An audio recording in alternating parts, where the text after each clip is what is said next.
எனக்கு ரொம்ப பசுமையா ஞாபகம் இருக்கு சார். இதே கதையை நீங்க 19 ஆண்டுகளுக்கு முன்பு அந்த மேடையில சொன்னீங்க. வணக்கம். இன்னைக்கு இயக்குனர் பாக்யராஜ் அவர்கள் தவறி காலமாயிருக்கிறாங்க. ஸோ முதல்ல அவங்களுக்கு நம்ம ஆத்ம சாந்தி அடையட்டும் அப்படின்னு சொல்லி பிரார்த்தனை பண்ணிட்டு அவங்கள சார்ந்தவங்க அவங்க எல்லாருக்கும் ஒரு இரங்கல் தெரிவிச்சுட்டு ஓம் சாந்தி தெரிவிச்சுக்கலாம். எனக்கு ஃபஸ்ட்டு தோணுச்சு இந்த மாதிரி அவரை பற்றி நிறைய வீடியோஸ் இன்றைக்கி வைரலாக இருக்குன்னு வச்சுக்கோங்களேன்.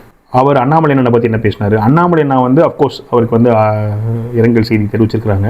அப்புறம் அவர் பாக்யராஜ் அவர்கள் அண்ணாமலை அவர்கள் பாக்யராஜை பற்றி பேசின வீடியோ, அப்புறம் இன்னும் நிறைய பெரியவங்க பாக்யராஜ் அவர்கள் பேசினது அப்படின்னு சொல்லி நிறைய வீடியோஸ் இருந்துச்சு. அப்போ யோசனை பண்ணிச்சு அதை இப்போ அண்ணாமலை பற்றி பேச அதை பற்றிலாம் அந்த வீடியோ போடலாமா அப்படின்னு யோசனை பண்ணேன்.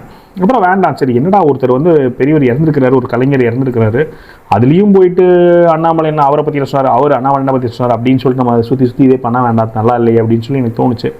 அதுக்கப்புறம் என்ன ஆச்சுன்னு கேட்டிங்கன்னா, நம்ம வீட்டில் போய் ஷேர் பண்ணேன். அஃப்கோர்ஸ் அண்ணாட்ட அம்மாட்ட மனைவிட்டெல்லாம் சொல்லும்போது இந்த மாதிரி வீடியோ பார்த்தேன், அந்த வீடியோவில் எப்படி பேசினாங்க, அந்த வீடியோ எப்படி நடந்துச்சு அப்படி சொன்னாங்கன்றதை ஷேர் பண்ணேன். அப்போ யோசனை பண்ணேன், சரி அப்போ நம்மளும் யூடியூப்லேயும் ஒரு ஷேரிங் தானே, அப்போ இது ஒரு எக்ஸ்டெண்டட் ஃபேமிலி வேறு, நம்ம என்ன நினைக்கிறோம், நம்ம மனசில் என்ன படுது, என்ன பார்த்தோம் வச்சோம் அப்படிங்கிறத ஷேர் பண்ணுறோம். அப்போ தப்பில்லை அப்படின்னு தோணுச்சு. இருந்தாலும் ஒரு குழப்பம், இது சரியில்லையோ தேவையில்லையோ அப்படின்னு ஒரு உறுத்தல் இருந்துச்சு. சரி அந்த குழப்பத்தையும் சேர்த்து யூடியூப்பில் சொல்லிடலாம், பெரியவங்க நிறைய பேர் பார்க்குறீங்க, அப்போ நீங்கள் என்ன நினைக்கிறீங்கன்னு சொல்லுவாங்க. அப்போ நீங்கள் சொல்லுவீங்க இந்த மாதிரி ஆப்வியஸாக இல்லைப்பா இது மாதிரிலாம் வேண்டாம்ப்பா நம்ம போட வேணான்னு சொல்லுவீங்க, இல்லாட்டி கரெக்டு நான் ஒரு தப்பு இல்லைப்பா அப்படி சொல்ல போகிறீங்க. அது மூலமாக தெரிஞ்சுக்கலாம், சரி போட்டலாம் அப்படின்னு தான் அந்த வீடியோட நோக்கம். ஸோ அப்போ அதெல்லாம் நான் என்ன பண்ணுறேன்னு சொன்னால், நான் என்ன பார்த்தேன் என்ன கேள்விப்பட்டேன் அப்படிங்கிறத உங்ககிட்ட பகிர்ந்துக்கிறேன். முதல்ல என்ன பண்ணேன்னா இரங்கல் தெரிவிச்சிருக்கிற அப்படி. அப்புறம் அவர் முன்னாடி ஒரு ப்ரோக்ராமில் ஒன்றா ஸ்டேஜ் ஷேர் பண்ணுறாங்கன்னு நினைக்கிறேன். அப்போ என்ன சொல்கிறாரு, பாக்யராஜ் அவர்கள் ஒரு இன்சிடெண்ட்டை விளக்குனார். அப்போ அவர் சொன்னார், நிறைய பேர் பயந்தாங்க சினிமாவில் ஜெயிக்கலன்னு என்ன பண்ணுறதுன்னு சொல்லிட்டு. அப்போது பாக்யராஜ் அவர்கள் சொல்லியிருக்காரு, சினிமாவில் ஜெயிக்கலன்னு என்ன, ஒரு ஹோட்டலில் சர்வர் வேலையை பார்த்துட்டு போகிறேன் அப்படின்னு சொல்லிட்டு ஹோட்டலில் சர்வர் வேலை தேடும் போது அவருக்கு தெரிஞ்சுது ஹோட்டலில் சர்வர் வேலைங்கிறது எவ்வளோ கஷ்டமான வேலை. நிறையா டேபிள் பார்க்கணும், எல்லாத்தையும் ஞாபகம் வச்சுக்கணும், அதை கரெக்டாக சர்வ் பண்ணணும், கேஷியர்ட்ட எல்லாத்தையும் கணக்கு கொடுக்கணும், பெரிய கஷ்டமான வேலைன்னு சொல்லி அவர் சொல்லியிருந்தார். அப்போது அந்த மாதிரி அவர் யோசிக்கக்கூடிய நபர் அப்படின்னு சொல்லிட்டு பாக்யராஜ் அவர்களை பாராட்டியிருப்பார் அண்ணாமலை அவர்கள். 19 ஆண்டுகளுக்கு முன்பு நான் கோயம்புத்தூரிலே பொறியியல் படித்துக் கொண்டிருந்த மாணவனாக இருந்த பொழுது பேப்பர்ல ஒரு சின்ன அட்வர்டைஸ்மெண்ட் பார்த்தேன். நம்முடைய பாக்யராஜ் அண்ணன் ஒரு கலை நிகழ்ச்சியில பங்கேற்கிறாங்க ஒரு தனியார் கல்லூரியில். அன்னைக்கு தேதியில 100 ரூபாய்க்கு டிக்கெட் வாங்கிட்டு இதே போல ஒரு பெரிய கூட்டத்தில் நானும் ஒரு மனிதனாக அந்த கூட்டத்தில் ஓரத்தில் சைடில் உட்கார்ந்து கலை நிகழ்ச்சி எல்லாம் நடந்து முடிந்த பிறகு அண்ணன் பாக்யராஜ் அவர்கள் மேடையில் பேசுறாங்க. அவர் பேசியது நிறைய விஷயங்கள் மனதில் கரெக்டா சொல்ல முடியலனா கூட அந்த கருத்து என்பது இன்னும் எனக்கு தெளிவாக இருக்கிறது. எனக்கு சினிமாவில் நடிக்க வேண்டும் என்கின்ற ஆசை, கோயம்புத்தூர்ல இருந்து சென்னைக்கு வர வேண்டும் என்கின்ற ஒரு பெரிய ஆசை இவருக்கு. அப்ப எப்படி நீ பொழைச்சிக்குவ அப்படின்னு கேட்கிறாங்க. சினிமா துறையில தோத்துட்டேன்னு எப்படி பொழைச்சிக்குவேன், நான் ஒரு ஹோட்டல்ல சர்வரா இருந்து கூட பொழைச்சிக்குவேன், அது ஒரு பெரிய விஷயம் இல்லைன்னு சொல்லிட்டு ஒரு சர்வர் வேலை வாங்குவதற்கு சென்னையில முயற்சி பண்றாங்க. இப்போ ட்ரைனிங் எல்லாம் எடுக்கிறாங்க, போய் எப்படி ஒரு ஹோட்டல்ல சர்வர் வேலை பார்க்கறாங்கலாம் போய் பார்க்கறாங்க. அப்ப பாக்யராஜ் எனக்கு தெரியுது உலகத்திலேயே ஒரு கஷ்டமான வேலைங்கிறது ஹோட்டல்ல சர்வரா இருக்கிறது. அவர் சொல்றாரு, அன்னைக்கு அந்த கதையை சொல்றார். 19 ஆண்டுகளுக்கு முன்பு ஒரு சர்வருங்கிறது சாதாரண மனிதன் கிடையாது. ஒரு 6-7 டேபிள்ல போய் ஆர்டர் எடுக்கணும். ஒரு டேபிளுக்கு 4 பேர் உட்கார்ந்தா கூட 7 டேபிளுக்கு 25-26 பேர். ஒருத்தரும் ஒரு விதமான ஆர்டர் கொடுப்பாங்க. அதை ஞாபகம் வச்சு உள்ள போய் மாஸ்டர்கிட்ட சொல்லி அந்த ஆர்டரை கொண்டு வந்து அந்த டேபிள்ல அந்த மனிதருக்கு கொடுக்கணும். அந்த 28 பேரும் 2-3 ஐட்டம் சாப்பிட்டாங்கன்னா அடுத்த கேஷியர்கிட்ட போய் ஒரு மனிதருக்குமே என்ன சாப்பிட்டாங்கிற கணக்கை கொடுத்து 28 பேர்த்துக்கும் கணக்கு தப்பாம பில்லு வாங்கிட்டு வந்து கொடுக்கணும். இது ஒரு இன்ஜினியர் டாக்டர் செய்யற வேலையை தாண்டி சர்வருடைய வேலைங்கிறது மிக கடினமான வேலை.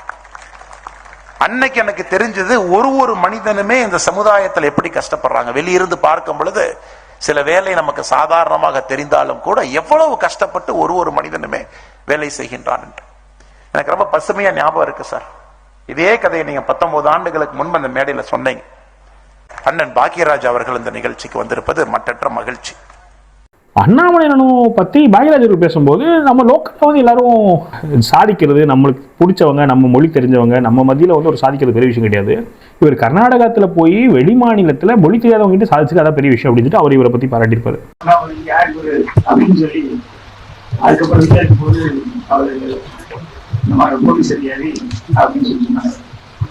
போலீஸ் அதிகாரிகள் மட்டும் இல்லை, அது சொல்லும்போது சிறப்பா சொன்னாங்க. என்னன்னா, இங்க இருந்து கர்நாடகால போய் அங்க வந்து ரொம்ப பேர் ரொம்ப உங்களோட வந்தாங்க, அவர் பணியாற்றிட்டு இருந்தாரு அப்படின்னு. இதுல வந்து நாங்க பெங்களூர் அங்க போயிருந்தேன். அப்ப போனப்ப அங்க இருக்கிறவங்க எல்லாருமே வந்து அந்த கர்நாடகா பீப்புள் அவங்க எல்லாருமே வந்து அவ்வளவு சிறப்பா அவரை பத்தி பேசுனது கேட்கும்போது ஏன்னா நம்ம இருக்கிற ஊர்ல நம்ம ஜாதியனோ நமக்கு வேண்டப்பட்டவங்க இருக்கிறது பேர் இருக்கிறது பெரிய சமாச்சாரம் கிடையாது. நம்ம மொழியே இல்லாம வேற ஒரு மாநிலத்துல போய் அங்க இவ்வளவு நல்ல மனிதன் அப்படின்னு சொல்லிட்டு எல்லாரும் பாராட்டுற அளவுக்கு ஒரு பேர் எடுத்தது அப்படிங்கிறது வந்து ரொம்ப ரொம்ப பாராட்டப்பட வேண்டிய ஒரு சமாச்சாரம். அதுக்கப்புறம் வந்து பத்திரிகைகள்லாம் அப்பப்போ செய்திகள் படிச்சுட்டு இருக்கும்போது இவங்க எல்லாம் சொன்னாரு, அதெல்லாம் பேசும்போது சொன்னாங்க புரட்சிகரமா வெளியிட்டிருக்காரு. ஸோ அதையும் ஃபாலோ பண்ணிட்டு தான் இருந்தேன். அந்த அளவுக்கு சிறப்பா செஞ்சுருக்காரு. ஸோ அந்த 2-3 வீடியோஸ் வந்து கொஞ்சம் நிறைய சமூக இடத்துல போயிட்டே வச்சுக்கோங்க. எனக்கு இன்ஃபேக்ட் நான் முதல்ல பாக்யராஜ் அவர்களை பற்றி சொல்லணும்னு சொன்னால் எனக்கு ரொம்ப பிடிச்சது இல்லை பாக்யராஜ் அவர்களை பற்றி பேசுறது ஹியூமர் சென்ஸ் தான். இது பர்டிகுலர் எப்படிப்பட்ட ஹியூமர்னு சொன்னால் கொஞ்சம் இன்டெலெக்சுவல் ஹியூமர். எனக்கு ரொம்ப பிடிச்சது வந்து அவர் ஒரு படத்தில் வந்து அவரோட இன்ட்ரடக்ஷன் சீன் எப்படி இருக்குன்னு கேட்டிங்கன்னா, ஒரு வயசான பெரியவர் வந்து ஒரு மூடைய வண்டியை தள்ளிட்டு இருப்பாரு. அந்த வீடியோ கிடைச்சதுன்னா அதை நான் ப்ளே பண்ணுறேன். தள்ளிட்டு இருப்பாரு. அப்போ பாக்யராஜ் அவர்கள் போயிட்டு, பெரியவரை நீங்கள் கஷ்டப்படாதீங்க, நான் உங்களுக்கு ஹெல்ப் பண்ணுறேன் அப்படின்னு சொல்லிட்டு அவர் வந்து நான் மூட்டை அந்த வண்டி இழுக்கிறேன், நீங்கள் கிளம்புங்கன்னு சொல்லிட்டு அவர் வண்டி இழுக்கிறேன் பாரு, வெயிட்டு அவரால் இழுக்க முடியாது, அவர் தூக்கி தொங்குற மாதிரி ஆகிடும். அதில் வந்து என்ன பண்ணுவார்னா அதை ஸ்டில் பண்ணி கதை திரைக்கதை வசனம் பாக்யராஜ் எழுதிப்பார். அதை நான் பார்த்து ரொம்ப பிரமிச்சு போயிருக்கேன். அதாவது தன்னை தாழ்த்தி தன்னை வந்து சத்து இல்லாத புத்தி இல்லாத ஒருத்தராக காமிச்சு படத்தோட டைட்டில் ஸ்க்ரீன் போடுறாரு. அப்போ எந்தளவு கான்ஃபிடன்ஸ் இருந்தால், தன்னை தாழ்த்தணும்னா கான்ஃபிடன்ஸ் வேணும்ல. ஸோ செல்ஃப் கான்ஃபிடன்ஸ் எவ்வளோ தூரம் இருந்தால், எவ்வளோ ஹியூமர் சென்ஸ் இருந்தால், எவ்வளோ பிரில்லியண்ட்டாக இருந்தால் இந்த மாதிரி ஒருத்தர் பண்ண முடியும் அப்படின்னு நான் அப்போலேருந்து பயங்கரம் பிரமிச்சு போயிருக்கேன். அப்போது எனக்கு எப்பவுமே அவர் மேலே அப்படி ஒரு பயங்கரமான கௌரவமான ஒரு மரியாதைன்னு வச்சுக்கோங்களேன். ஒரு பெரிய ஒரு மண்டை, பயங்கரமான மண்டை அப்படின்னு சொல்லிட்டு. இப்படி வாங்க, அந்த மேட்டு வரைக்கும் நான் ஏத்தி கொடுக்குறேன். இல்ல பரவாயில்லைங்க, நீங்க வேணா பின்னாடி தள்ளுங்க. இல்ல இல்ல பரவாயில்ல, நீங்க இருங்க. இல்ல இருக்கட்டும், நீங்க இருங்க சொல்றேன். பேசாம பாருங்க, நீங்க அப்படி நில்லுங்க. இப்ப பாருங்க நான் எப்படி ஹஸ்தரேன்.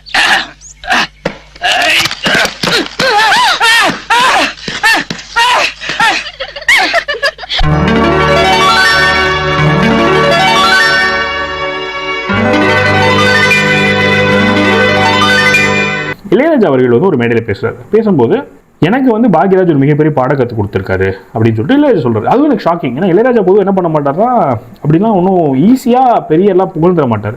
அப்படியே அவர் புகழ்றாரு. அப்போ என்ன சொல்கிறாருன்னா, பாக்யராஜ் வந்து அவர் ஃபஸ்ட் டைம் டைரக்டரு, நான் வந்து அப்படிலாம் ஃபஸ்ட் டைம் இருக்கிறதுனால அவர் நான் பெருசாக மதிக்கலை, கொஞ்சம் இன்சல்ட் பண்ணுற மாதிரி நடந்துக்கிட்டேன். ஆனால் அவர் எனக்கு கதை சொல்லும் போது நான் அவர் மேலே பயங்கரமாக இம்ப்ரெஸ் ஆகிட்டேன். நான் வந்து பெருசாக ஒரு 2 டேரக்டர் கிட்ட கதை கேட்கும் போது நான் வந்து பயங்கர இம்ப்ரெஸ் ஆனேன். ஃபுல்லாக நான் அவுட் ஆன மாதிரியான சூப்பராக கதை சொன்னவங்க இருக்காங்க, ஸ்க்ரீன் பிளேலாம் சூப்பராக சொல்லுவாங்க. அவர் சொன்னது கேட்டு நான் அசந்து போயிட்டேன். வயிறு வலிக்கிற அளவுக்கு சிரித்தேன். அவ்வளோ சூப்பராக கதை சொன்னார். அப்போ எனக்கே வந்து ரொம்ப கில்ட்டியாக இருந்துச்சு. அடா இவ்வளோ திறமையான ஒருத்தரை போய் நம்ம எவ்வளோ இன்சல்ட் பண்ண மாதிரி நடந்துக்கிட்டோமேன்னு சொல்லிட்டு அன்னைக்கு முடிவு பண்ணேன், இனிமேல் புதுசாக ஒருத்தர் படம் வராருன்னு சொன்னால் நான் ரிஜெக்ட் பண்ணணும்னு கிடையாது. புதுசாக யார் படம் எடுத்தாலும் நம்ம அவருக்கு மியூசிக் போடணும் அப்படின்னு நான் முடிவெடுத்ததுக்கு காரணம் வந்து பாக்யராஜ் தான். பாக்யராஜ் வந்து அந்த பாடத்தை எனக்கு கற்றுக் கொடுத்த வாத்தியார் வந்து பாக்யராஜ்னு சொல்லி இளையராஜா அவர்கள் சொல்கிறாரு. அதுவும் எனக்கு வந்து ஒரு மிகப்பெரிய ஞாபகம் இருக்கக்கூடிய ஒரு விஷயம். அதுவும் சமூக வலைத்தளத்தில் போயிட்டுருக்குன்னு வச்சுக்கோங்களேன்.